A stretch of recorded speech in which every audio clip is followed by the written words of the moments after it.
ಇದಕ್ಕೇನಾದರೂ ಒಂದು ಹೊಸದಾದ ಮಾಡಿ ಕಾಯಕಲ್ಪ ಸೊಸೈಟಿ ಏನು ಆಕ್ಟಿವಿಟಿ ಮಾಡಬೇಕು ಆಕ್ಟಿವಿಟಿ ಮಾಡೋದಕ್ಕೆ ಅದಕ್ಕೆ ಬೇಕಾಗಿ ಇಲ್ಲಿ ಜನ ನಿಮ್ಮದೇ ವಾಸ ಮಾಡಬಹುದಾದಂಥ ಏನಾದ್ರು ಆಕ್ಟಿವಿಟಿಗೆ ಯೋಚನೆಯನ್ನು ಮಾಡಿದ್ದೀವಿ ನೋಡಿ. ಒಂದು ವಾರದೊಳಗೆ ಇದು ಕಾಯಕಲ್ಪ ಇದನ್ನು ಜನ ಮೆಚ್ಚಬೇಕು.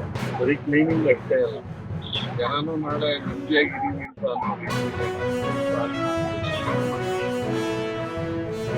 ಎಲ್ಲ ಸ್ವಚ್ಛತಾ ಸಿಬ್ಬಂದಿಗಳು, ಮಹಾನಗರ ಪಾಲಿಕೆ ಅಧಿಕಾರಿ ಸಿಬ್ಬಂದಿಗಳು ಎಲ್ಲರೂ ಸೇರಿ ಇವತ್ತು ವಲಯ 4ರಲ್ಲಿ ಸ್ಮಶಾನ ವ್ಯಾಪ್ತಿಯ ಸ್ವಚ್ಛತಾ ಕಾರ್ಯಕ್ರಮವನ್ನು ಹಮ್ಮಿಕೊಂಡಿದ್ದೇವೆ. ಈಗ already 80 GVP points, garbage vulnerable ಪಾಯಿಂಟ್ಸನ್ನು ನಾವು ತಗೊಂಡು ಸ್ವತಂತ್ರ ದಿನಾಚರಣೆ ಅಂಗವಾಗಿ ಈ ತಿಂಗಳು ಅಂದರೆ ಆಗಸ್ಟ್ 31ವರೆಗೂ 1ನೇ ತಾರೀಕಿಂದ ಆಗಸ್ಟ್ 31ವರೆಗೂ ಕೂಡ ನಾವು ಡ್ರೈವನ್ನು ಹಮ್ಮಿಕೊಂಡಿದ್ದೀವಿ.